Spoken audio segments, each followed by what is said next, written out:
Hello, welcome to Gimme Empathy, a podcast about talking to people about their business.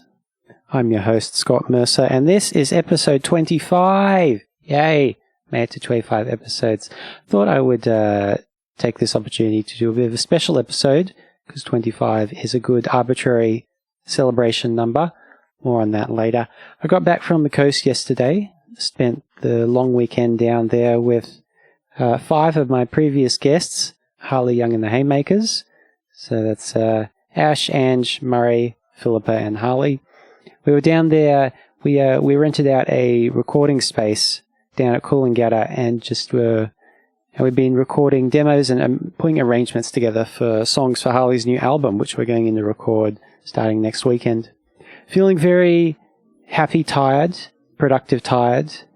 Doing good things. Shoulders very sore from heavy guitar being on me all weekend. Had a lot of laughs, a lot of beers, a lot of weird in-jokes that developed over the weekend. It's weird. We haven't been together as a band for 2.5 years. Harley and Philippa have been in Europe. They just got back at the end of 2016. And it's so weird having all of us back together and like creating new music again. And it really feels like we are now like a super group because all of us have been off doing other things all this time. You know, I helped Ash make her own solo album and she's been playing shows and putting out more new singles as Hands on Heart. Murray's in the Bear Hunt now.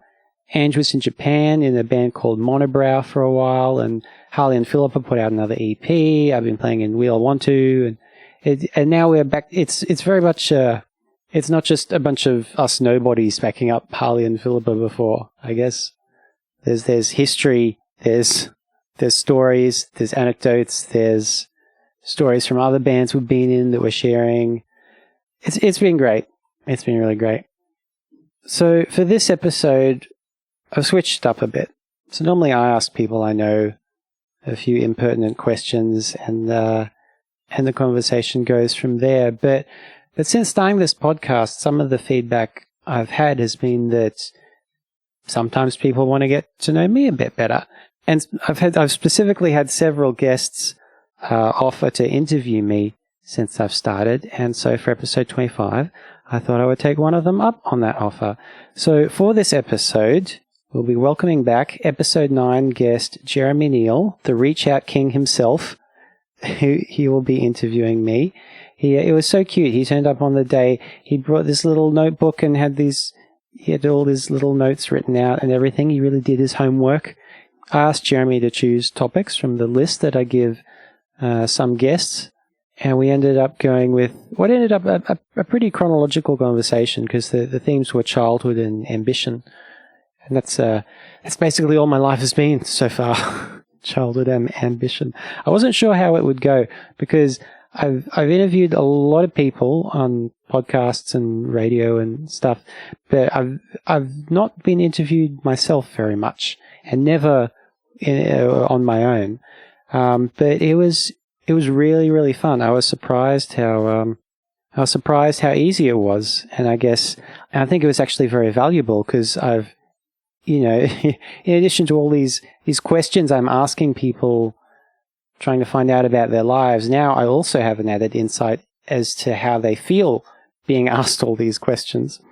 I'd actually been having a bit of a shitty week before recording this, but the morning that Jeremy and I sat down and chatted, I was just a little hopped up on tea with some cheeky Baileys, and it ended up going pretty well. So here we go, episode number 25, featuring special guest interviewer Jeremy Neale.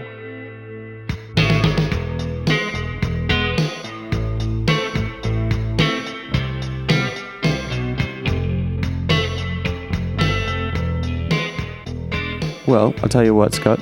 I think I got these levels. Oh, good. Right? And so if it's recording, the numbers should be going up? The numbers are going up. Excellent. And so, yeah, you can keep track of how long we've been talking there as well. Oh, well, I hope this thing goes up to 48 hours because we're in for the long haul, Scott. Want to talk to you till you break, Oh, good. So, Scott. Yes, Jeremy. Usually in a Scott podcast, in a Gimme Empathy episode, you would ask someone how we met. We already covered that in the podcast we did together. We did. So it's not about that. It's about you. Should we go over it again just in case anyone didn't hear that episode? Well, great idea. That could be a real tidbit to get them involved in that episode too. I love the segue. Scott, how do we know each other? I guess through the music scene. Did we work out exactly when we met last time? Yeah, we figured it out because I thought it was the show at what is now Crowbar. Oh, at Basement 243 or whatever. Yeah. But now it's not. It wasn't that. Oh, wasn't it? Did I remember something earlier? I think you did remember something earlier. Oh, man. But memory's crazy, man. Who knows? The pressure's on. Anyway, we play in bands and we would have seen each other. Oh, no, Mount Augustus. Mount Augustus. That's right. That's exactly what it was, loading a car out the front of a venue sometimes. X and Y, yes. You used to play drums in Cam Smith's band, Mount Augustus, and I was a big fan of that band, and I was helping you load gear, and you were talking about Street Fighter with Dan Denton. Yes. There we go. All right, well, here we are. Now we're in a lounge room together. A very beautiful lounge room. Thank you again, Scott. So I'm going to go a lot of places today, Scott, because the world deserves to know you. You're a wonderful human being. We know that's fact. But we want to know what all those little pieces are that go together to make this wonderful human being. And so to get there, I'd like to get a picture of what formed you. You know, I'd like to go way back. I'm so apprehensive about this whole thing. I've never been interviewed one-on-one before. I've only been interviewed twice at all. Both was like when bands were going into a radio thing. And it was like a big, jumbly, funny, bantery kind of situation. I've interviewed, scores of people in radio and on this podcast, but I've never been interviewed before. I don't know how it's going to go. It's going to go wonderfully. You know what? There's no ban on banter. If you want to banter, we can banter. If you want to just real talk, we can just real talk. This is a safe space. It's going to be really beautiful. And we're going to go on a nice journey together. So I guess I want to start that journey really early on. And I think that everybody kind of has everybody has a pitch they tell themselves about where they are at now and like what their like brief history is. Everybody has kind of like a childhood pitch as well. Do you have a childhood pitch, Scott? Like a brief overview or something? Yeah. Not really. I don't think I've ever had... I don't think there's ever been a scenario in which I've given someone a brief overview of my childhood. All right. Well, let's break it down then. Let's say, have you always been a Brisbane kid? Yes, I was born in Brisbane. I've lived here all my life. I would like to live somewhere else someday. I was born in Sunnybank Hills Hospital, I think, though I don't remember that, obviously. My parents split up when I was 3, so I grew up living in 2 houses. I was with my mum during the weekdays and with dad on the weekends. But they always lived very close together. So like for most of primary school, my mum was at Highgate Hill and dad was in Annerley. 2 fantastic inner city suburbs. It's a really cool place to be. And was that, I mean, obviously when you're a kid, your existence is all you know, so it's very normalized. Was it fun to have 2 different homes? Yeah, that's actually an interesting question because for a long time I didn't realize that not every family was split up like that. And especially because one of my best friends in primary school also came from a home like that where he was with his mum during the weeks and his dad on the weekends. Yeah, I think when I was around at someone's house really early on and their mum and dad were living together, I was a bit confused. And then when I went home, I asked my dad, why don't you and mum live in the same house? Which I imagine must be like a really difficult question to have to answer when you're a parent. Do they just push it off with 2 houses are better than 1? Is it a...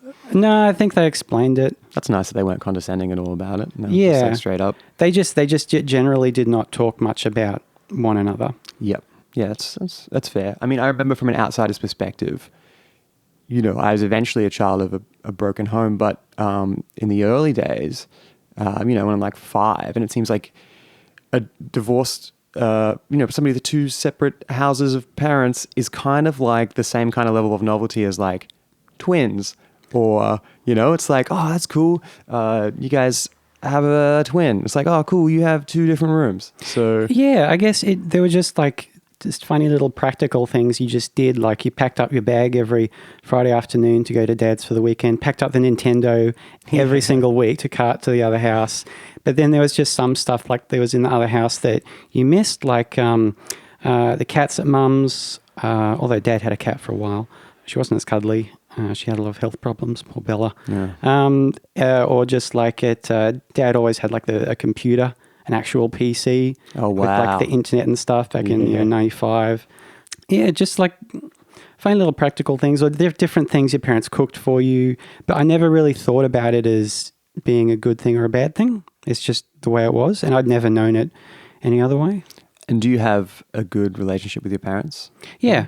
And that quite possibly might not have been a case if they had stayed together. There's that kind of thing as well. So Yeah, I think, like, I can't imagine them being together. yeah. But yeah, I still see them. Like, Sunday night is parents' night, and I alternate weeks. One week I'll go to mum's for dinner, one week I'll go to dad's. Yeah. Well, as a little nod of respect to the folks, can you tell me about your mum and your dad? I still couldn't entirely tell you like what my parents did. They both had kind of vague occupations their whole life. Like, mum has always worked in community health. Yep. And dad's always worked in for telcos, or he's retired now. Sometimes on the weekends, dad would have to go into work to do stuff. And I remember really loving that.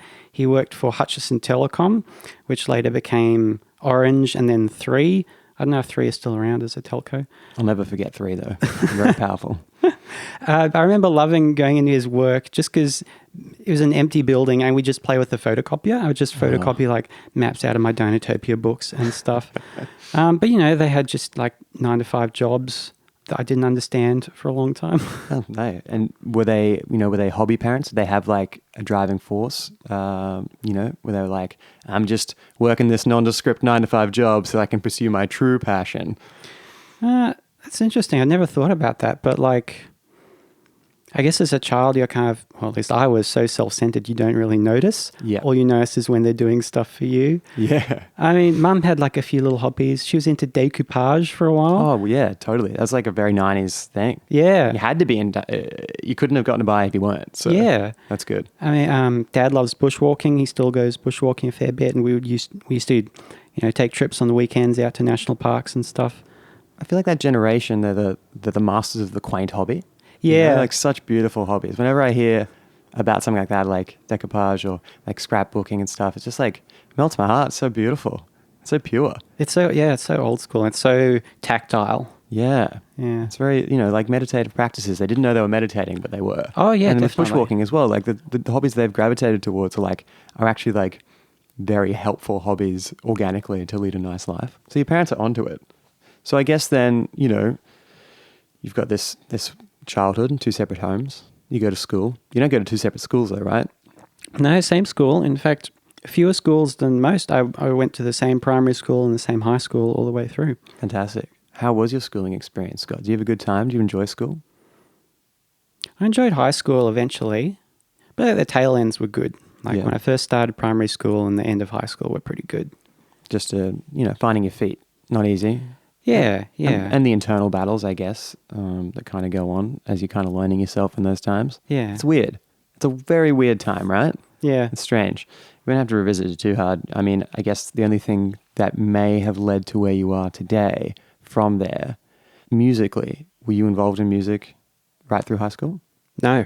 No. Not at all. That is wild. Did you look at other musicians that were happening like, oh, maybe that's for me one day? Or were you like, I wish I could be part of that? Or were you like, I don't care.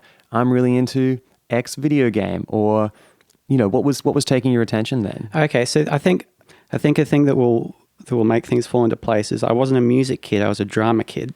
Oh, wow. So musical theatre is really a gateway drug. Yes. Wow. Very much. So when I was in primary school, I flirted with the guitar when I was about 9, and my uncle started to teach me, but I just dropped off and didn't practice enough. I mean, I still have the guitar. It's a beautiful nylon string guitar. I've kind of rediscovered lately and now prefer it over the steel string. But I didn't keep it up when I was 9. I think one of the biggest turning points was at some point my parents got me into these weekend drama classes with the Helen O'Grady Drama Academy on Saturday mornings. And I'd go out to, I think it was Mount Gravatt State School. And it was just kind of aimed at, I think, getting me out of my shell.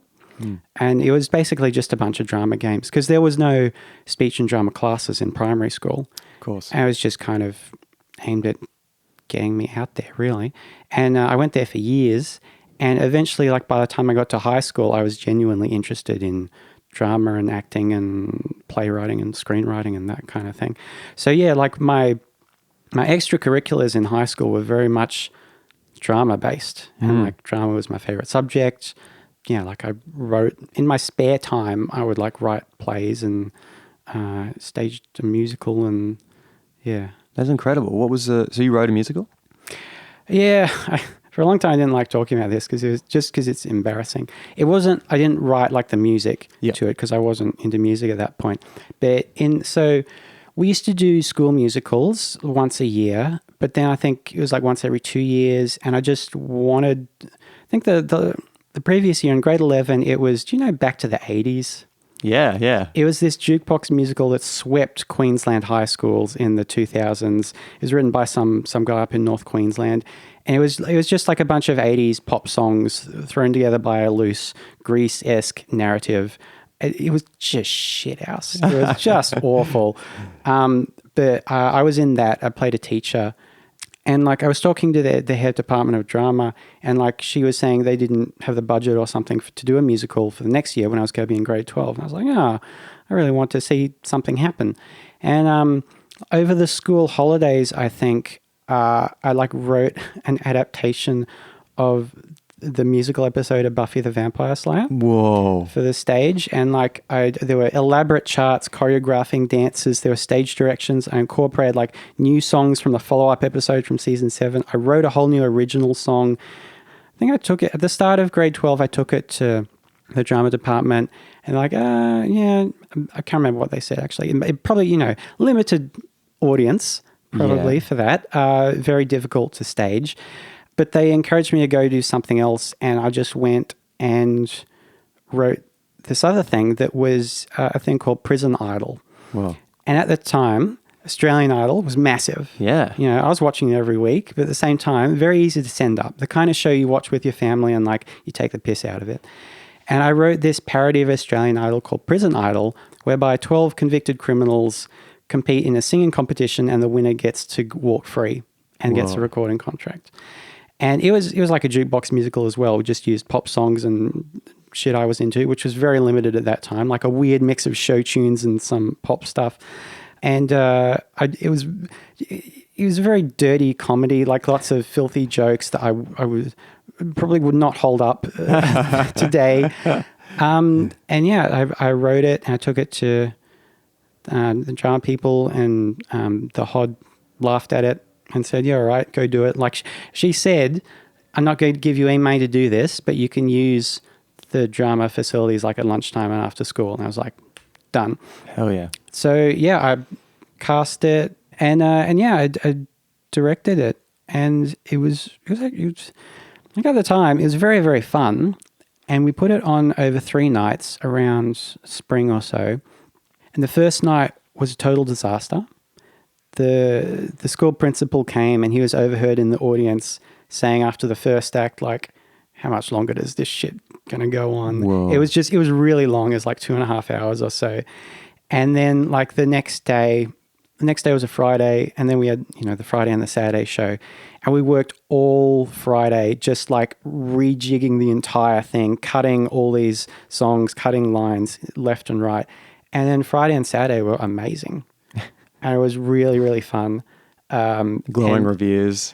Yeah, like around. People seemed to like it. They laughed at it. The music was we had like a different drummer every show. It was a bit of a disaster from a organizational standpoint, because I had no idea what you require for a live band. Right. But it was really fun, and there's even a recording of it somewhere. But just kind of after that, I was very embarrassed to talk about it for years after that with the people I went to high school with who actually saw it and were part of it, just because I felt I became really megalomaniacal at that point, directing a big show for the first time. I can't even put my finger on why. Like, I didn't scream at people. I wasn't, a mad Hollywood director, but just, I know, just being responsible for so much. Yes. Like when on opening night, when you have an album launch or something and you're at a gig, like it's before anything started, or maybe like the first act's played, and you're just milling around in the crowd. Do you ever think like, all these people are here because I organized this? Yeah. Like these people they made their dinner plans, and they kept this night free, and they paid money, and they're here because I organize something. Yeah, which is huge. It's a bit overwhelming. That's a lot of responsibility for you. Yeah. Because then, you know, as well as all the logistics behind that, you've got to control a lot of variables.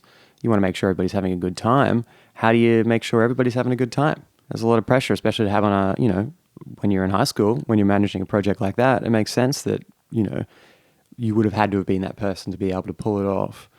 And any perceived negative side effects from that, I guess, kind of maybe haunted you for the first few years afterwards, but you've made peace with now. I think it's just enough time has passed, and that turned out not to be a relevant part in what I do now. Totally. But like I studied drama at uni, at QUT, and that was my main creative thing. I wanted to be an actor. But the thing is, I was never very good at it. I just enjoyed performing a lot. Yeah. And the music thing came back at the end of high school when it was really because of the stoner kids in drama class who started listening to all this cool 70s music. And, you know, I wanted to be cool and hang out with them. So I started digging into this stuff as well, into your Zeppelin, your Beatles, your Pink Floyd, your Sabbath. And that's where it really started. And I can pinpoint a morning, I think school had nearly finished. It was the end of grade 12. And I woke up one morning and I think I was just watching Rage. I can't remember there wasn't a specific song, but then I put on this old documentary we had on VHS of the Beatles that we used to watch as kids. And it was the first time I looked at that and looked at like these rock stars, the first rock stars, the Beatles. And I thought that would be cool.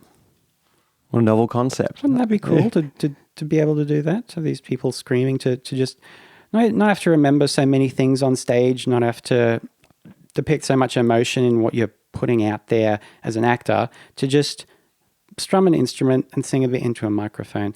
And that morning, I dug out my old nylon string guitar and I taught myself the riff to Smoke on the Water. Wow. And I've never looked back, Jeremy. That's huge self-motivation though as well. Like, I like that. I don't know if it's self-motivation. I think it was Or peer motivation. Peer motivation, which Yeah. has turned out to be the true driving force in my life. I think I'm very peer-driven. So then from that point, I was studying drama at uni, but I was like teaching myself guitar at the same time. And I bought a steel string and I bought an electric and started writing songs. And that's where the snowball really started. And the songs were... Terrible. Well, were they channeling those kind of like Black Sabbath references, or were they like, you know, it's like all I know is musical theatre, so they're a bit show tunesy, they're a bit like, or maybe just, you know, the Paul McCartney side of the Beatles, you know? Is it the... Well, at that point, like I've always been very, what's the word? Kind of highly suggestible and I've always been very influenced by what I'm listening to right now. Yep. So right when I was starting to write songs, that was just when I was discovering Nirvana, actually. Yeah, nice. So it was all super angsty, grungy power chords kind of stuff mixed. I was listening to so many weird, not weird artists, but weird in how varied they were. So like I would write a grungy 3 power chord thing like Nirvana, and then I would write like a Cat Stevens folky thing. Beautiful. I've not really tried to write show tunesy things all that much because that music is actually very complicated. It is incredibly complicated. And it lends itself more to kind of a piano composing as well. And I play a bit of keys, but I've never been Not a very shredder. good at it. Yeah. Do you think that when you were trying out different things, you know, to varying levels of success, were you aware at the time that your songs were good, or bad? Do you think that you were writing them and you were like, this is great, this is like my baby, I've done the best thing ever? Or were you like, this isn't any good, but because it's no good, I'm angry enough at my own songwriting to want to do better? No, I think the thing, and this has been a constant to me, is that when I'm writing, you almost always think that the thing you're writing in the moment is good. It's just a matter of how long it takes for you to go back and hate it. Yep. And like that, some songs, like the oldest song of mine I think is any good is probably less than 5 years old. Yep. Wow. And I've been writing for 10 years or so. Yeah. So like, no, as I'm writing them, you know, the next day I might think, wow, that was really cool. Just because you're learning things and everything is new and exciting and you've just learned out how to make a bar chord and you've discovered major sevenths, God bless you. But then as you go on and you realize how hack that actually was, yeah, it's always just a matter of time. Like there's new stuff I've been working on that I think is really good right now. In I don't know, in a year, will I still like it? In 5 years, in 10 years, who's to say? But I'm content with that. That's good. I mean, there is I feel like there's a baseline you get to when you have some objectivity at some point. Like when you're first writing, it's purely subjective and you're just like, yeah, I'm the best. I'm a wizard. I'm going to go down to the wharf, put a deposit on a yacht because I'm going to own that very soon. But yeah, I think that, hopefully and quite possibly when you're in the position of where you're at now, you're an adult, you're a master of your craft. I think now you're in a safe space where you'll at least be okay with everything you do from this point. Yeah, like I don't hate myself for writing songs that bad when I was a kid. Yeah, it's all necessary on the path. Yeah. I guess, you're writing these songs that now you're happy with, at least at the time. So you're just writing on your own in isolation? Yeah, totally. I picked up the guitar again when I was 17, and I joined my first band when I was like 23 or 24. Wow. So you were writing and you were kind of like watching the Brisbane scene? Oh, yeah. I was going out. Yeah. I started going out to gigs. So, yeah, there was kind of the initial classic rock canon that I got into from the Stoner Kids in drama. And then once I was at uni, I remember I went to the Big Day Out with my sister. And I would say that was probably my introduction to indie rock, because that's the first time I saw the Greats. Beautiful. I think they were huge in getting me into indie rock. And my sister really liked them as well. We went to see them at the Tivoli, which was like the Panda Band, I Heart Hiroshima, the Greats. Fantastic early gig trifecta. to go see. R.I.P. Panda Band. Yeah. The other two still going. And yeah, just start, listening more to Triple J. Eventually found Triple Z. Just started reading Street Press, all that kind of thing. Going out to gigs, seeing who was out there. Oh, another big thing was Tregbo, the Greats forum. Back when bands used to have their own individual message boards on their websites. Tregbo was the Greats one, and I never posted on there. I lurked for like 3 or 4 years, just reading and getting to know these personalities. Cam was one of them, like the drummer in Operator Please was there, some members of Little Scout, I think. And that's kind of how I got to know a bit of who was who, just in that part of the scene. Yeah. And yeah, they just started going out to see these bands, mostly on my own. Had 1 or 2 friends who played the indie game for a while. A lot of them have dropped off now.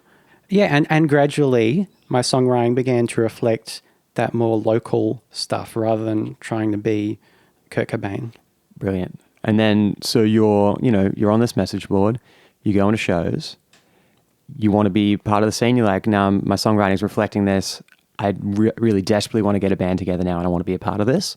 Was your process then, you just go out, party, hopefully meet the right people, organically show them your music, and then they'd be like, I want to be involved in this, let's do this thing? Like, that's always been the dream, but I've never been any good at meeting new people, especially when I'm out alone. I'm still terrible at that. Like, I need an introduction. I'm okay if I have an introduction, but I struggle so much on my own. The other thing I was doing at that time, actually, I was actually recording as well. Oh, wow. For a few years, like 3 or 4 years, every summer I would record a little an album, actually. I recorded whole albums on my own. I worked out how to use Audacity, got some shitty microphones, and would just make these. They're really funny to listen to now. And there's like some funny arrangement ideas that are kind of, oh, that was so naive, that's actually interesting. Yeah. And I had so much fun recording, and I would burn like 7 copies on the CDR and give them out to my family for Christmas, and like my closest friends who I know wouldn't outright laugh at me. And there's a few of them floating around out there on CDR, but they're not that's like your first EP. Yeah, but they're buried, but like way worse than your first EP is great. It's you're in reasons for burying it, but like these are genuinely, in terms of objective sound quality, they sound terrible. Like I didn't know what equalization was. Oh, beautiful then. I mean, they'll be, at the very least, they'll be endearing, and I think endearing is like, that's a really nice thing. Yeah, it'd be sweet. And so yeah, that was actually really, looking back, like that was one of the few productive things I probably did in those uni days, was spending my holidays making these little albums. And I learned, about arranging things and just experimenting with funny sounds, and that was really fun. And I'm glad I did that, even though arguably it might have been better if I was getting out there more and actually getting into bands. Oh, well, it's all kind of pays off in the mix, because then whilst you're doing that, you're kind of like building a catalog, which then eventually, when those band members come along, you form your first band in Brisbane. Now, I'm not sure if I'm amazingly like on point with the Scott Mercer trajectory here, but was Better Mousetrap Treatment your first foray into the music scene in Brisbane? Yes, it was. So the Better Mousetrap Treatment I joined in 2009, I believe. They were an existing band. They were looking for 2 new members. They wanted a second guitarist and a singer. So those guys had been going for a few years. They just finished recording an EP called Paper and Pictures, and Mel Tickle from Little Scout featured on one of the songs, actually. And they just put an ad in Rave. And for a long time, I'd been reading the classifieds that used to be in the back of Rave magazine, RIP, which is a street press magazine in Brisbane, the best one, better than Time Off, who were sellouts. I applied for a few things, I think, in the back of Rave, and like put my own ads in at some point. And I just applied for this band and auditioned. I don't know why they would have picked me at that point. I can't have been a very good musician, but they did. They picked me, and I played second guitar for them for like 3 years, I think, and that was my first band. And was that incredibly exciting, like passing that audition process? We just like, this is it. Like, oh, yeah. Yeah, it starts here. This is year 0. I remember where I was. I was with my friend Nick somewhere around South Bank, and I got a call. I can't remember if it was Marty or Matt, and they were like, oh, yeah, you're in the band. I was like, yay. But yeah, you never forget those moments, do you? Those first breaks you get. And that's because that's been everything until that point has been leading to that. And then it's like, I'm not even going to think about what my next goal is, because as far as I know right now, I've made it. Yeah. And that was really fun. So we used to get together on, I think it was Saturday mornings at Matt's house. He had a house at Mount Gravatt, and we just jam in his front room. And it was a very jammy band, actually, considering the songs ended up as these kind of indie pop compositions, but they were quite collaborative. And that was actually a really good thing. There was a really good lesson to learn, because by that point, I think it doesn't take me very long when I'm in a new band to get a big head about what my input should be. Yep. And that was ultimately a good lesson in kind of reining my head in, I think. Like, not that anyone called me on it at the time, but just like looking back, I was like, those guys had been in that band together for years, and you came in and like, oh, we should do this. And I think they just, it was good for them because they were a fair bit older than me at the time. They were probably in their early 30s, and I was like early 20s. And Kylie, who joined at the same time as me, was only 19. And yeah, I think it was good for them to have that shot in the arm of youthful energy of 2 new people who were being in their first band. And like I was co-writing songs by the end of it, and it was really fun. So you weren't like, look guys, take a break. I've written your next album. Here's the songs. Here's the sheet music. Learn it by Monday. It wasn't that bad, but it didn't take as long as it maybe should have before I was acting like an equal. Yeah. When I was not. These were far better musicians than I was. And I like to think I've learned that a bit better by now. Well, did you then, so you're playing in Better Mousetrap Treatment, and you're like meeting a bunch of people on the scene then through the shows? I can't actually remember meeting a lot of people just by playing shows. Like if I think about the people we played with, I can't think of anyone I'm still in contact with, even though like we played early shows with like the Belligerents and Rocket Smiths and stuff, but like, I didn't make friends with Don Miller through that or anything. I very slowly started to make friends with actual people on the scene by going out to gigs and eventually tapping out of my shell just a little bit. Yep. And kind of like sneaky MySpace message style, or like actually in person? No, in person. The big one was when I saw a Mount Augustus show at the Borders in the city. Whoa. It was like a morning show, and I think they were hungover. They'd played another show the night before, and there were very few people there. And Dan was on the saw, Cam was just playing guitar. I can't remember. Did you play that show? Do you remember ever No, playing Borders? I would love to have played Borders in the City. Yeah. What an icon. Yeah. But I remember at one point Cam kind of sarcastically said to the tiny crowd, does anyone have any requests? And I said, play Cul-de-sac, which is an actual Mount Augustus song that was my favorite. And Cam was like, oh, okay. Cam would have loved that. Yeah. And then like a week or so later, I was at the Troubadour, now Black Bear Lodge. It might have been a Little Scout show. And I saw Cam, because they used to have like seats kind of lined up on the side. And Cam was there, I think, with now his now wife, Helen. And there was like a spare spot to sit next to Cam. And I just sat next to him because that was like my style, just like creeper style, just sit next to someone. Yeah, you know? just magically appeared here. Yeah. Say hey. People say hey back. I mean, I would not even normally say hey. I would just like stand or sit near people like a socially maladjusted teenager, and then I was in my 20s. But there's one time I think Helen had gone to the bar or something, and I did turn to Cam, and I said, hi, are you Cam Smith? And of course I knew he was Cam Smith. And he said, oh, yeah. And I said, I think my icebreaker was, what time are you playing your show that's on next week? That's very smooth, Scott. That's very smooth.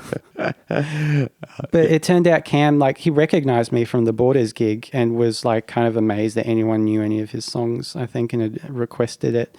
And that's how I first got to know Cam, and by extension, Dan, who was the bass player, and you a little bit. And like Cam was a very good, what would you call that? gateway drug. Gateway. Yeah, he was a very good gateway because he knows everybody. Yes. In the scene, and you as well, because I remember I used to go out to shows alone, but just run into you, and you would introduce me to people as well. Hey. At like Oh Hello and X and Y and places like that. Dan was also really good. So I think Mount Augustus were very much my three dads, and kind of breaking me a little bit into that kind of thing socially. That's great. Sequel to Three Men and a Scott Mercer, I think. Yeah. Yeah. 3 men and a 24-year-old baby. Then from meeting those people, is it kind of like, you've played live for a while, you've tried to take control of Better Mousetrap treatment? I didn't try and take I'm overblowing. ultimate control. Yeah. But is that when you're I like... asserted myself a bit. Yeah. And then you're like, well, I'm going to assert myself into my own Scott Mercer fronted project. Yeah. So, at some point I had a pretty big backlog of songs. Yeah, I'd been wanting to put my own project together for a while. And I had a friend named William Hickey, who I knew from school. He was a piano player.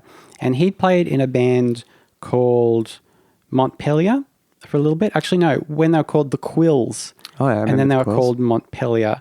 And I was very impressed because one time I went to see him in this venue on Caxton Street, and they were supporting a guy who came in like 16th on Australian Idol.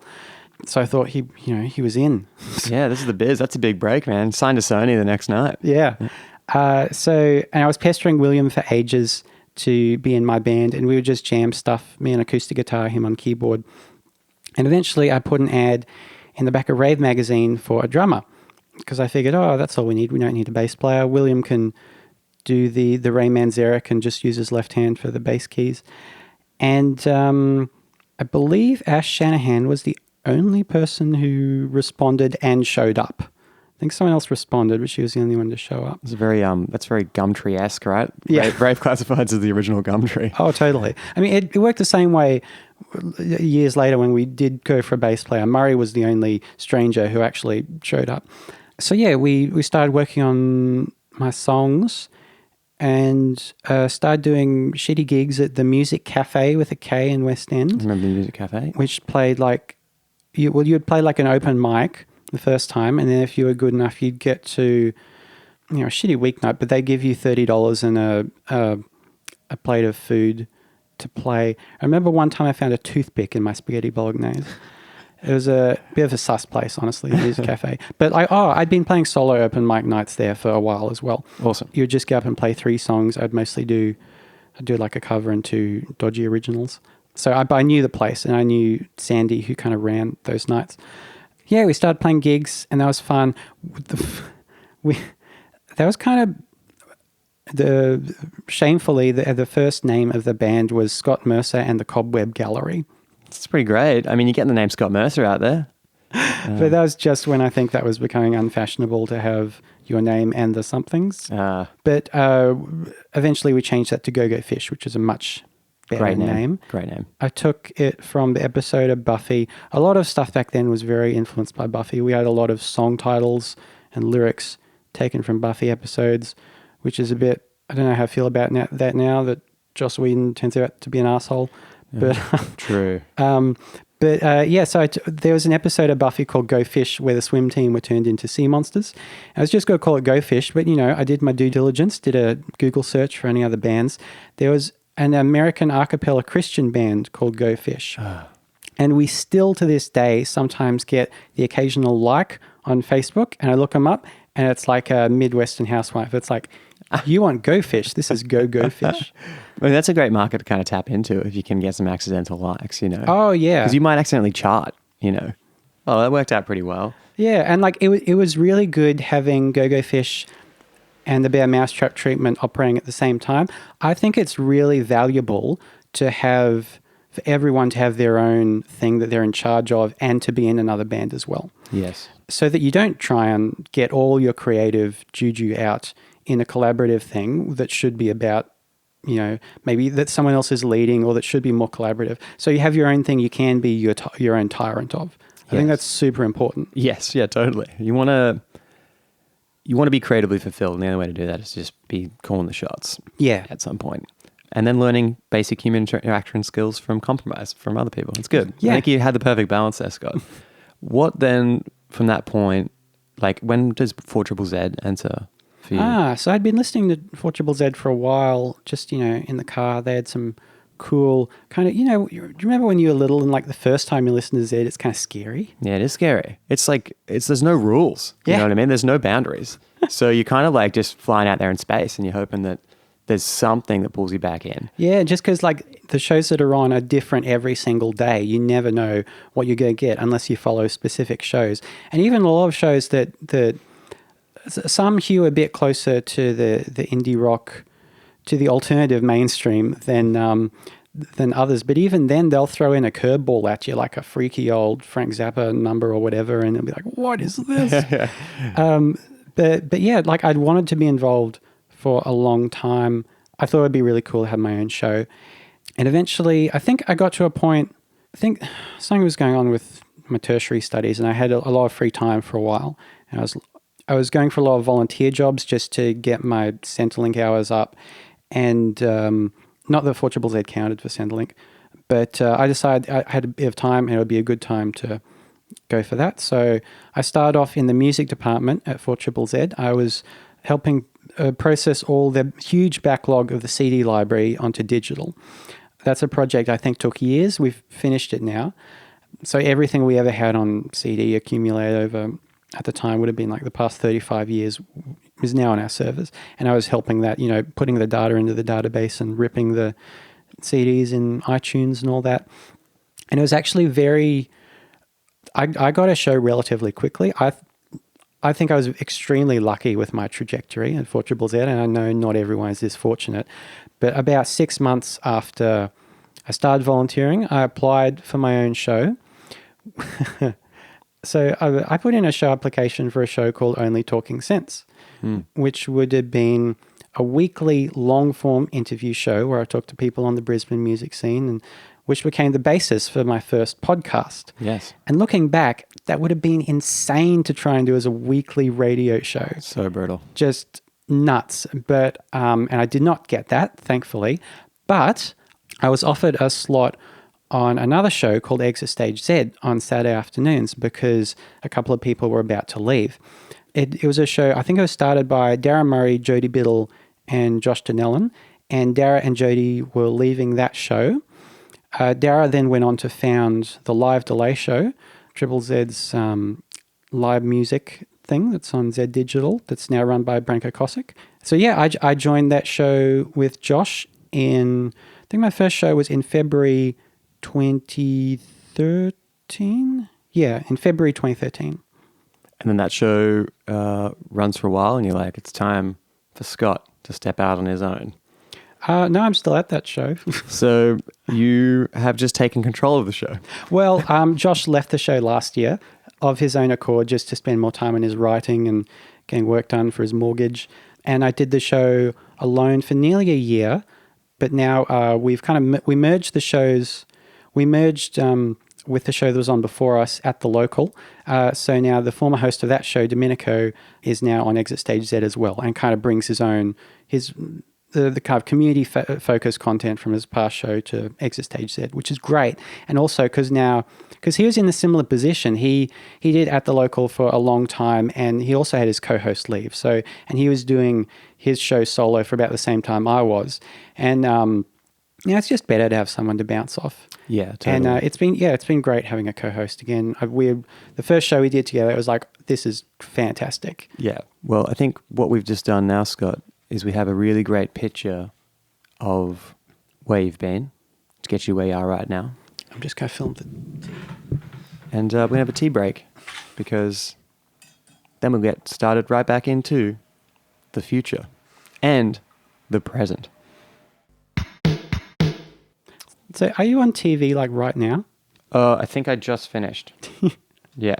How was that like, sorry to turn the tables for a sec, what was that like getting to guest program Rage? Super surreal, but like super comfortable in a way, just because the guy who runs it's such a legend. It was like real chill.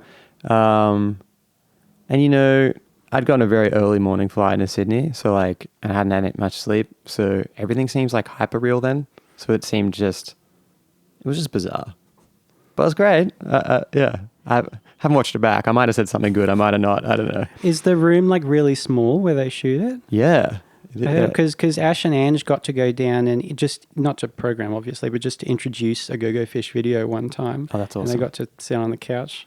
It's like, it's probably what you're dealing with here right now. So if we got you a neon sign back here that was like, "Gimme empathy." Maybe I should. That is exactly what you should do this year. Do I know anyone who works in neon?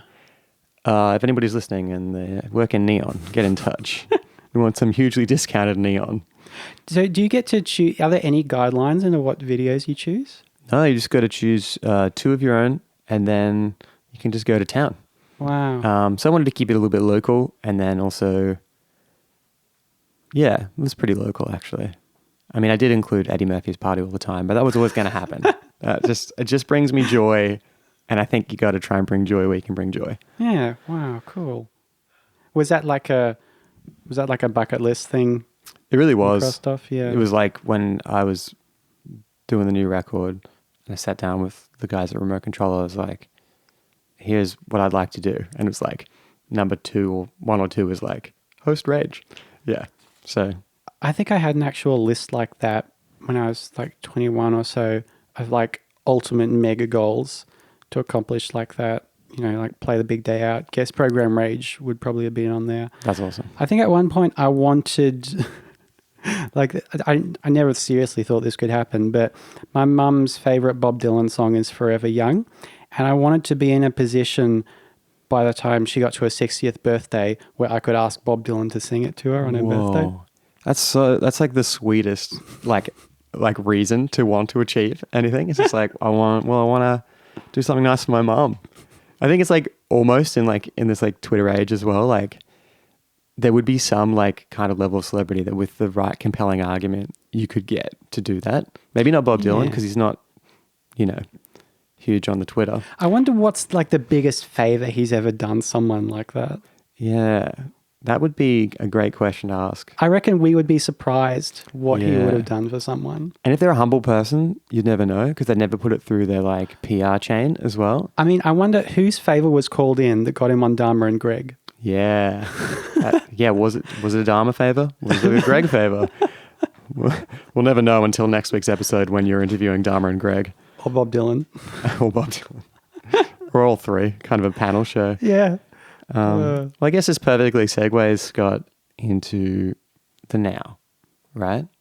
I guess you kind of just touched on ambition then, things that you want to achieve. And this is pretty huge in scope. But what do you want to achieve musically? And how has that changed from the bucket list you had? What's the bucket list now? And are you happy where you are right now with music? Yeah, I guess that's what I want to know, Scott. I'm very happy where I am right now. I'm involved in a lot of projects that are very active and doing things. Like, it's conceivable that by the end of the year, I would be on 4 new albums that are out Amazing. just because of stuff that's going on, which would be amazing. And I actually don't really have that kind of specific future goal setting anymore. I'm very much more about living in the present and just having a good time with really cool people. Like, the longest term stuff I would think about is, I want to do another EP of that, or I want to get this project started. But it's not about that big picture stuff anymore. And I have thought about this quite a bit over the years about how my goals have changed. And it's not like mysterious to me. I think I can pinpoint it pretty precisely. So for a long time, it all went back to that Beatles documentary I watched when I was 17 and actually wanting to be a rock star, which I think is a thing that drags a lot of people into music initially. And I guess as a motivator, it's okay, but ultimately, if you cling onto that too long, I think it's a very harmful expectation or wish to have. Because is the payoff, is it a, when you're like idolizing that, is the payoff like, I want to be adored by everybody? Is the payoff, I want to be wealthy? What's the, or it's hard to quantify what the payoff is there? Yeah, all of that. Like, you want to be famous, you want to be rich, you want to have a huge body of work that is loved and respected by millions of strangers. That kind of thing, it's so unrealistic. So few people achieve that. And it's part of this recurring war I have on unrealistic hero narratives that I think really infect our society. And we have a very strong survivor's bias in whose stories are being told. Which is why we have this podcast right now. Exactly. That it was seriously a big part of of this podcast. I want to hear from normal people who are just my friends, who aren't headlining the festivals, and who are just having a good go at it and enjoying it, and who have found their space in it. And so by survivor's bias, I mean the stories we're told are of the people who succeeded, because they're the ones who get on the talk shows and who get their books published and who are on the big podcasts. And good for them. I'm a big fan of lots of famous musicians, but to expect or to even aspire to be that, I think is ultimately harmful in music and probably in other creative arts as well, because it's such a tiny, tiny percentage of people who start out ever get anywhere near that point. Like, especially in Australia, like I think, when was it? There was some APRA thing that came out a few years ago, like was it the median or the average? I think the median wage of an Australian musician is like $20,000 a year. Yeah. People are not making livings out of music in Australia. No. You need to supplement your income. And best case, like if you actually want to make like a living out of music, if money is your primary objective, then you go into writing jingles and producing jingles, and maybe you like that, but maybe you end up hating yourself. Totally. And it's gambling too, really. It's gambling at its like heart, and you're constantly on the hustle if you're trying to monetize music, which is not a relaxing way to live. And setting yourself up for failure constantly and rejection. So for a while, I was trying to chase that, but at one point, I realized there are a few key things I'm just missing that mean I could never achieve that, which I think was really valuable. One of them is I just think I started music too late. Yeah. I always feel like I'm catching up because it was only started playing guitar again at 17 and getting into the cool music then. Yeah. And so many other people I talked to were like listening to the Pixies when they were 12 and stuff like that. Yeah. And I constantly feel like I'm playing catch up with even just the Western rock canon. Another thing is, I think you need to be a very social animal to be able to network and know the right people. And I think that's something you're very good at, and something I really respect your ability to do, to foster relationships with, real relationships, not phony. It's not fake at all, but it's just about getting to know the right people, being able and comfortable to introduce yourself and put yourself out there and get hooked up, and I just lack that. I think what you're looking for is a little something called alcohol, it's usually the path between, because everybody wants to say hey, and everybody wants like a really beautiful community, and it's just kind of like alcohol often breaks that down socially. Yeah. Not that I'm promoting that drinking is the essential key. I'm just saying in a earlier days of that meeting people, I think that actually drinking unfortunately made it easier to do. I think I've recently partied with you too, and that was kind of like at Barbara, and I want to kind of talk about as well, like you were talking about those kind of like pinpoint moments you can talk about where your like trajectory or like motivations and what you want from music has changed, what you want from life has changed.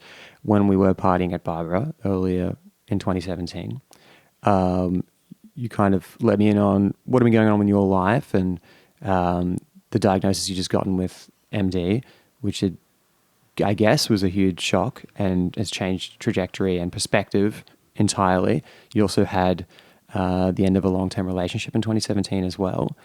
That's kind of, is this a junction point now? I think it's not a junction point, it's an accelerator. Yeah. That has actually been good in terms of that. Because it was a few years ago that I recognized that I did not have these characteristics to be a rock star, to succeed in that avenue. Or even if I did, like the odds are so stacked against you. Like real talk, like, I envy a lot of your characteristics that you have that I think I don't. And you've carved out your niche for yourself, but you're not a super successful rock star. I go to work to pay the bills. Yeah. And like, did you ever really want that to really make it huge? I did. Oh, I wanted to be at least a comfortable level. I didn't want to have to be hustling all the time. And I feel like that's my path in music. Anytime I've ever tried to do it full time, I'm hustling, and it's taking away what I love about music. Yeah. And I would love to have been at a point where it's just like, well, all you have to do now is go and make an album, Jeremy. That's your focus for the year. Yeah. And that has never happened. And, coming to terms with those kind of things in the same way that you have as well, it's just like, well, that's perhaps not what I was destined for, but that's okay. It is okay. Yeah. Yeah. And at some point, I lowered my sights from Kurt Cobain to like Paul Dempsey. Yeah, I think Paul Dempsey of Something for Kate has had an amazing career, and he seems to, I've never met him. I don't know what his lifestyle is like, but it seems that he's in a position where he makes an album every few years, a solo record or Something for Kate record. He goes out and he tours it and just makes enough money from that and his past royalties, because he would have gotten a decent publishing deal, because it was back in the 90s when he started, when you could still get decent publishing deals that could set you up. And he gets to do that and plays in his band with his wife. And like, that seems like the ultimate life. So I lowered my expectations to Paul Dempsey. And now I've lowered my expectations to, who else? Let me think. Who's a good local example? Well, you know what? You just, not even about expectations of what someone else has done, but it's a kind of like, you've made peace that you'll do the best that you can do with what you're doing. Yeah. And then that is its own end goal. And that's unseen as what that can be. But as long as you're, doing your true path, then that's like something you're at peace with. I think Cam Smith actually talked about this at some point. I can't remember if he was even talking about with me, if it was something he wrote in a post or what, but he's someone who actually does make somewhat of an income through music with his recording studio. He was just talking about something about the community, and I realized where I am now, at some point, I realized that I'm a hobbyist. And music is never going to be my career. It's a pit that I throw money into, if everything. And that's fine. You got to get rid of it somehow. Right? Yeah. because some people play Warhammer 40k and buy all these little figurines. Some people travel overseas all the time. Some people play golf and it goes to membership fees. I pay for rehearsal time at Red Star and sometimes buy a new pedal if I'm feeling indulgent and buy plane tickets when we need to go on tour. And I don't expect anything back from it. And I think if I did, I would be a lot less satisfied. Music now is a thing I do as a tactile hobby to play an instrument, as a creative pursuit to write songs, and perhaps most importantly of all, as a thing to keep me socially engaged. Yeah. The social factor is so important, and I'm not sure, and I'm kind of terrified about letting that get away at some point as well. Because the people I see most often are the people I play in bands with, just because they're there at practice, they're there at gigs, and it gets hard. I think I've talked about this before. It gets harder to see your non-music people, and if you don't have a regular activity you do with them, which kind of sucks, and you feel a bit bad about that. But I feel like if I didn't have music, I feel like I could really spiral. Yeah. I don't know how I'd fill the days. Probably just video games. So it's probably for the best that we have music. Well, that's the other thing. That's the Accelerator part of it. So since I was diagnosed with muscular dystrophy and told I could end up in a wheelchair by the time I'm 50, it's made me reassess what I want to get done sooner and what is possible, what will be possible for me to do later. And I'm always very time efficient, even on a micro level. Like, if I'm at my desk on the computer, I won't get up unless there's like 3 things I need from another room. Like, I won't get up for just one because I want to maximize my time efficiency. Called batching, isn't it? Batching? Is that? Batching. I think that's technical, like, modern business term. Hip business. There you go. Batching. And I never used. I think it's a thing that's kind of grown over my life. I don't know where it came from, but it's a thing I find myself doing all the time now. I don't know if there's bad parts of that as well, but I'm applying it to a very long-term kind of outlook now, because there may well be a time in my life where I can't physically go out to gigs and can't get up on stage and play music. I mean, that happens with everyone anyway, once you get to a certain age, I suppose. But I just feel like I spent a lot of time in my teens and 20s playing video games and watching TV when I was at uni and not getting out there. And now that I know, well, part of the maddening thing is I don't know exactly what's going to happen. So with FSHD, the kind of muscular dystrophy I have, some people way younger than me have it way worse and are already far more immobilized. And then with other people, it doesn't affect them until they're in their 60s and 70s. So I just don't know, and there's no way of telling.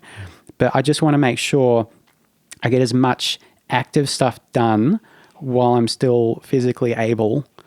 And that's been a huge motivator in this past year. I've been getting shit done left and right. And in that way, it's good. And I used to be someone who required a lot of leisure time, a lot of time on the computer, TV, games, internet, procrastinating, whatever.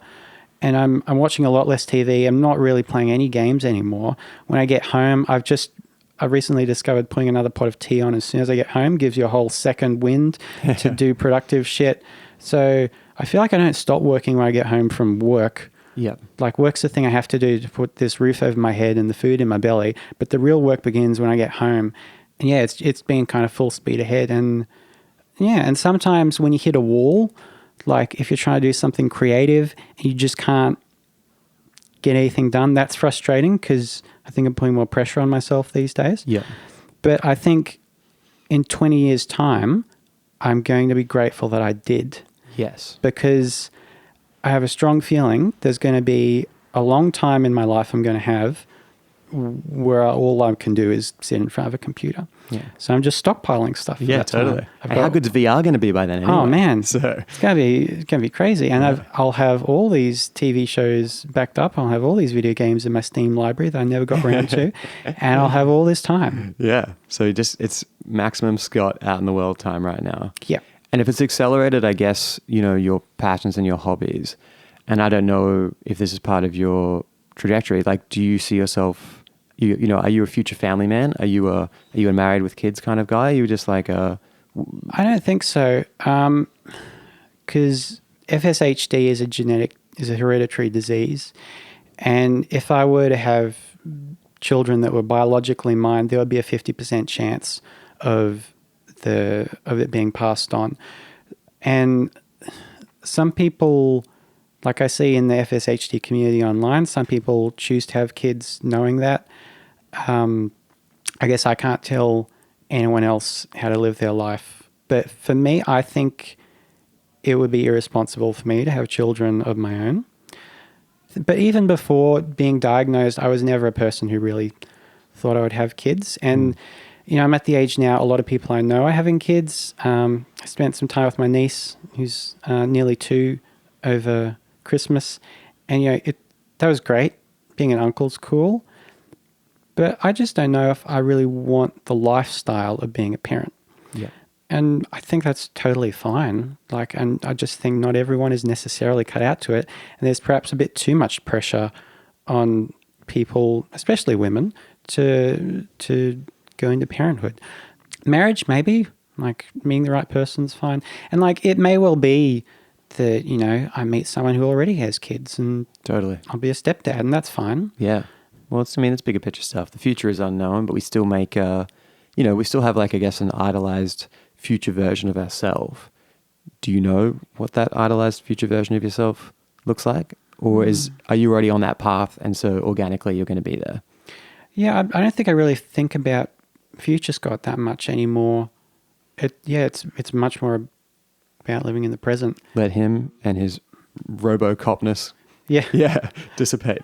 Yeah, because I don't know how able-bodied future Scott is going to be. I have no way of knowing. So, it would be rad to be like Tim Stewart and still be fronting the band when I'm 50. Yeah. But, maybe I'll just be in my lounge room with 2 feet that don't work, just playing video games. And so long as I get enough stuff done now, and so long as I make a body of work that I'm happy I put as much as I could into, I hope I'll be satisfied with that. Then, in which case, focusing on the now, you're working a job, you're working 4 days a week. How at peace are you with the 9 to 5? Or are you kind of like, I can figure out a way to get out of this? There's a way that all my time can be self-directed somehow. Yeah. I think in some ways I'm kind of lucky with that, in that I've negotiated my way down to 4 days a week, which makes all the difference compared to 5.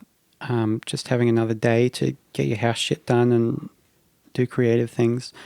But also that I'm doing a job where I can just listen to podcasts all day. And my job is such that I can tune out to a degree where it's automated, but I'm still productive, but really listening to other people talk. And it's not a high-paying job, and maybe I should ask for a raise. I've been there a few years now. But when I think of all the other things I might be doing, working at a cafe, having to talk to people all day, or not having a job at all, or trying to scrabble to make some kind of money through music, I think I'm so lucky to be where I am. It's like I don't want to shake it up, because what if this is the best it can get? But then also because of the nature of my job, I can start to feel my right arm getting weaker. The FSHD affects my right side more than my left. And I think if it continues, there's going to be a point where I physically cannot be lifting all these stacks of books. So maybe I should be planning more towards a future thing. So I don't know, maybe I've started thinking in the very abstract about other desk jobs I could do that don't involve repetitive lifting of even small stacks of books, but I don't know, I just don't want to shake the tree. Yeah, totally. And it's so hard to know, what do you want to do then? If you want to go and do something else really ambitious, do you commit to 3 years of study and, the headspace that kind of impacts, and then perhaps your creativity suffers because of that as well. You're in a space here where you're working a job that doesn't negatively impact your life outside of work, and you get to listen to podcasts all day. I think you're in a sweet spot. Yeah, I mean, ultimately, it would be nice to do something I'm passionate about, and can get paid for, I don't know, key music or APRA AMCOS or something that's at least related to stuff I love doing. But I'm not really, I don't think I'm necessarily qualified to do anything at that kind of organization. I don't know. Yeah. I don't actually know how the internals of that work either. I see musicians working there. I'm like, I'm a musician. Maybe I could work there. Yeah. Or ultimate job. Yeah. Presenter on Double J. Oh, nice. That would be cool. And I would feel semi-qualified to do that. I've been doing radio for 4 years. I know how gear works, but I think in that sense, I just have not made the right connections in time. And even for Double J, I'm probably too old to get in on the ground floor of that. I think like the people I have on Double J are people who have been known since their 20s, kind of, and have built up an awareness with the public already. Or even, I don't know, behind the scenes at Double J, a producer. There was a producer job going at Double J last year. I think Branko applied for it. And like, Branko is much more qualified on a technical side than I am, and he didn't get it. So that's a bit discouraging, I guess. I think maybe it's one of those situations though, like where you want to just be in the organization at all, and then you wait for that opportunity. It's like, oh, it's a technical malfunction and X person can't make it in on time. Scott, can you help us? And you're like, yeah, I'm very qualified to do this. And then you do it. And they're like, Scott, that's the best anybody's ever done that thing before. We're going to give you the job. I don't care if it doesn't make any bureaucratic sense. The job's yours. Yeah. It's kind of like the approach that you might take to like, I don't know if you ever did this, but when you go and see like a concert when you're like a teenager and like, you're like, oh yeah, I can play guitar or I can play drums. And like, if something happens, I could step up and play the drums for that set. Yeah. So it's that approach. I think that's that youthful naivety taken into the workforce. It could work out. I guess what I wanted to talk about as well is, you're an efficient person. We've already talked about your batching of things. Your day to day, you're living in the now, you're getting things done. That said, we just had the new year. Did you make a New Year's resolution? No, I don't think I've ever made New Year's resolutions. I think I made some sarcastic one because I was actually really grumpy at the party I was at on New Year's Eve, and it was just in a sarcastic commentating mood with my friend Ryan at some house party in Annerley. But no, I tend not to make those kind of resolutions also because when I decide to do things, it's not, I tend not to trust epiphanies. This is a really cool thing my friend Seiki said on their podcast, which is why I titled it Epiphanies Can Be Misleading, which was such, that really stood out to me both when I was talking to them and when I listened back, because I think I'm a little bit prone to epiphanies, and I think a few of my friends are, but they really cannot be trusted, because then just because something comes to you out of the blue in the shower doesn't mean it's the absolute right thing to do. It's such a funny feeling when you get them too. Yeah. Like I don't know, there should be some sort of study. Where do they come from? Why do they feel so right? But you really can't, I've learned from experience, you really can't trust them.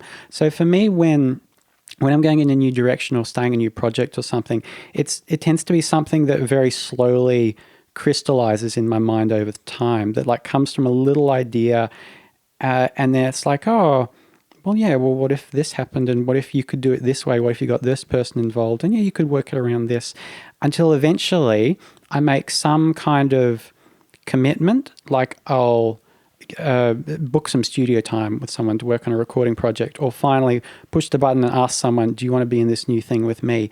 And from then on, like it's set, like there's no going back. Yes. That tends to be how I make big decisions. They grow rather than coming from a bolt out of the blue or an arbitrary commitment on New Year's when you're drunk. Like not that there's anything wrong with that, but I think that's another way. If I did it, I feel like I'd be setting myself up for failure in that way. Do you do resolutions? I mean, I have a task list. I think I'm on the same page with you, where like an epiphany can be empowering for like a day. Yeah. But those kind of like, it's those long-term or big goals that you lock yourself into by actually applying outside pressure that are the things that get any kind of real world change. Because an epiphany is an idea, but it doesn't change the foundations of your headspace. That's like a long-term project to have a headspace that's capable of carrying out whatever that epiphany is. So like, I guess it's interesting, and no one will ever know what someone else's headspace is like, Scott. But what is your headspace like? Is it calm? Is it easy for you to focus, or are you a daydreamer? Are you a... I find I have to manage. I've always thought like you've got yourself. I've always thought of, I'm not a religious person or a spiritual person at all, but I've always had the sense that there's like three things that make up yourself.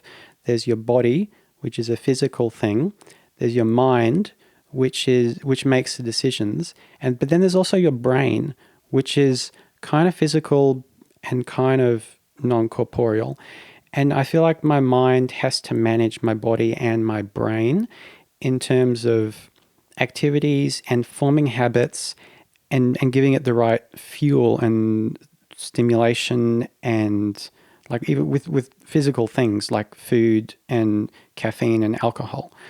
And part of the way my mind manages my brain is, particularly with, like we talked about on your episode, caffeine and alcohol plays a quite important part, particularly socially. And I don't drink coffee, but I've really discovered tea in the last few years, and I've cut out a lot of carbs and stopped eating bread mostly, and stuff like that has been huge for energy. Yes. Just basic shit, and it's kind of frustrating. It's like if I'd Googled the bare minimum about nutrition or had a cup of tea when I was in my 20s, how much more shit I could have gotten done and not spent all day playing Morrowind. Like,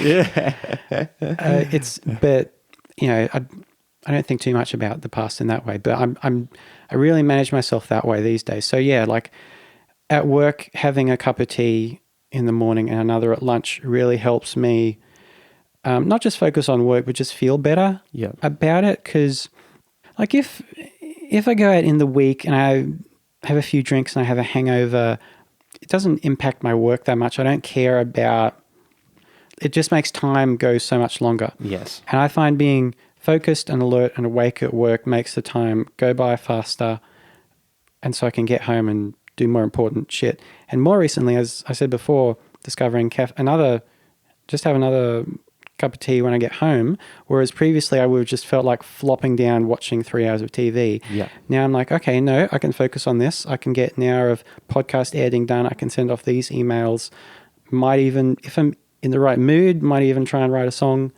Yeah, so that's very much managed. And when I go out, you know, pre-drinking the right amounts before you get on the bus, managing your drinks once you're there, keeping your water intake up. And recently, this is the best hack I've found. Have you ever tried those, for hangovers, have you ever tried those energy drinks they have at Aldi? They're like $1.60 for a 700 ml bottle. They're fucking magic, man.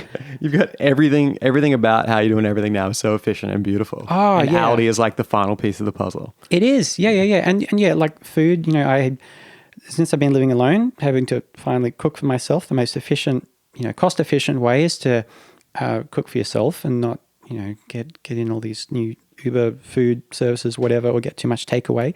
I do a big cook-up once a week of things that are nutritionally efficient, lots of veggies, quinoa, lentils. You know, meat's way more expensive than any of that as well, so I don't really have meat at home, but I eat meat when I'm out.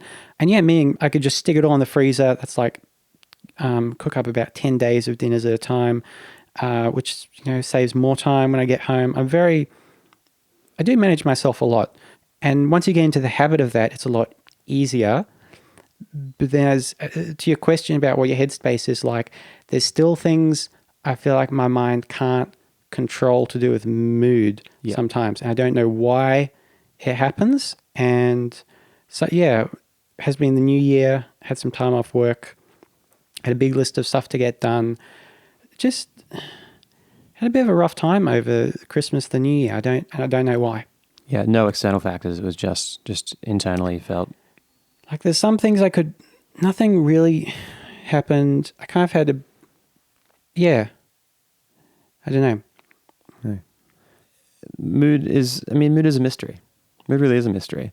I guess you've built so many things around you in your life to support a positive mood, really, with that sufficiency and stuff, and like controlling a lot of variables is a good way to simultaneously, I guess, make sure nothing goes wrong, but also requires a lot of like awareness of surroundings, and I guess maybe in some ways the desire to control is counterintuitive to a relaxed mind space as well. It's like both. It's like it props it up and also pulls it apart sometimes. Yeah, that's an interesting point. I hadn't thought of that. I think the mental and physical setup I've got is geared, it's not specifically geared to make me happy. It's geared to make me productive, but being productive usually makes me happy. A sense of accomplishment is a very beautiful thing. Or content. It makes me Yes. content. And I feel discontent when I'm not being productive, like when I'm relaxing, Yes. I guess. And is that because are you... Because I feel like the clock is ticking. Yes. Okay, sweet. Existentialism it's there. Yeah. Yeah.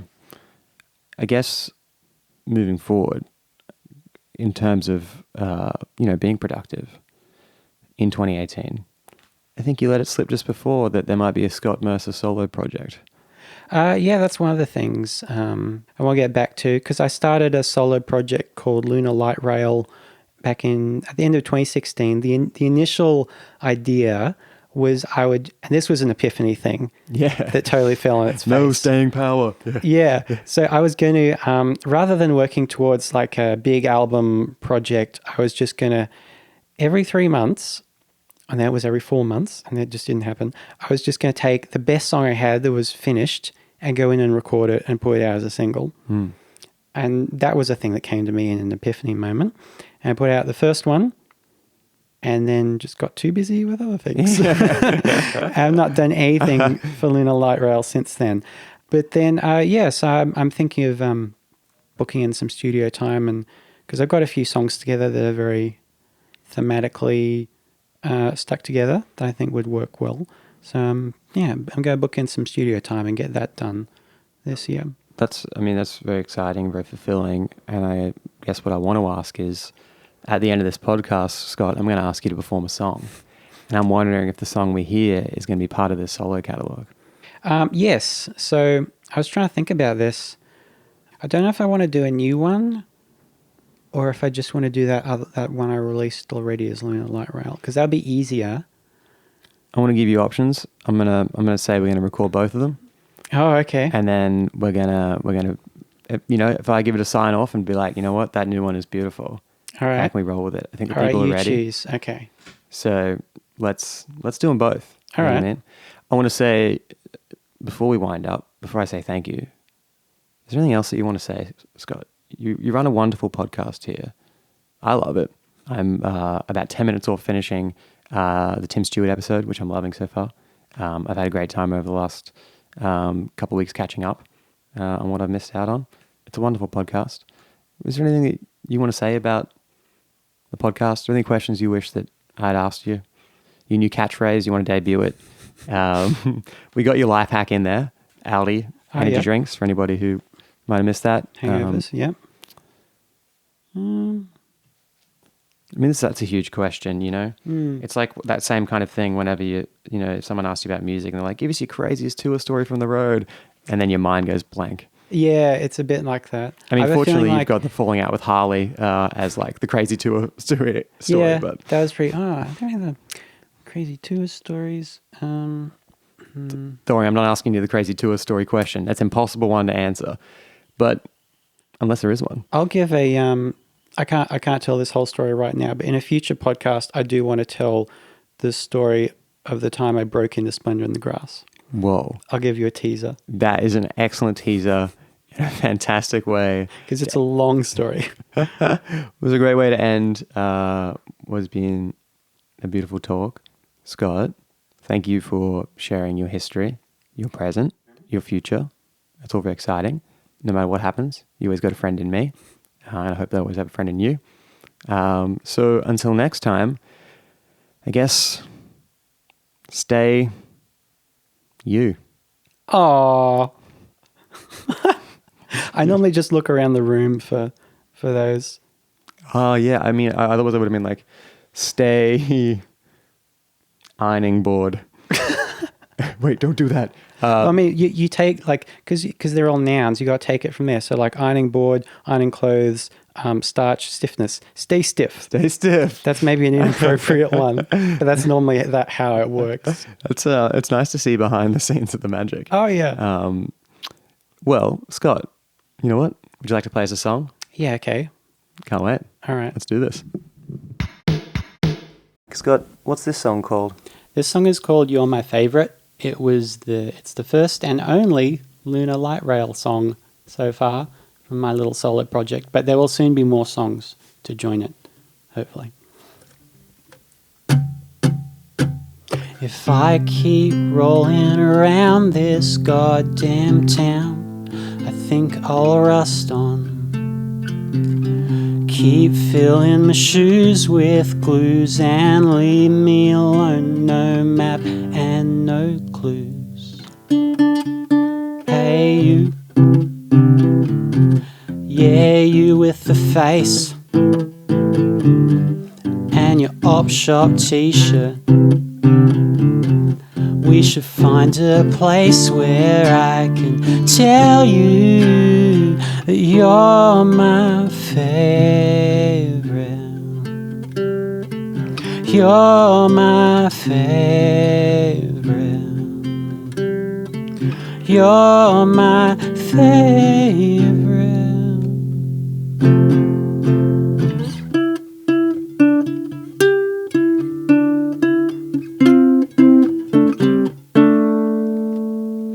If you keep playing the guest star in my dreams, they'll all be cancelled. Low rated and out of date. I bought the box set. Hey you, yeah you from the place. There were all those people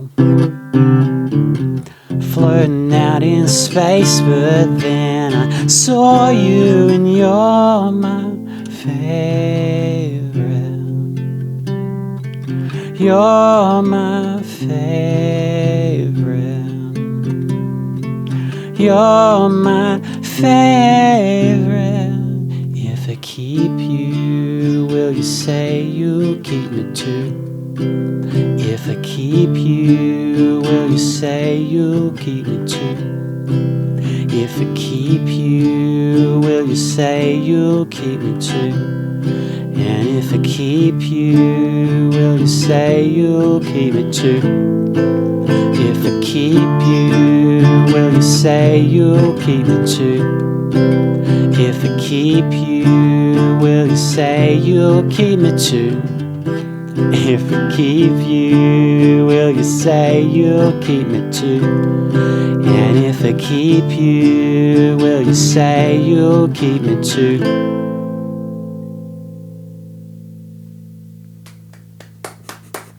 Thanks, Scott. That's really nice. Really beautiful.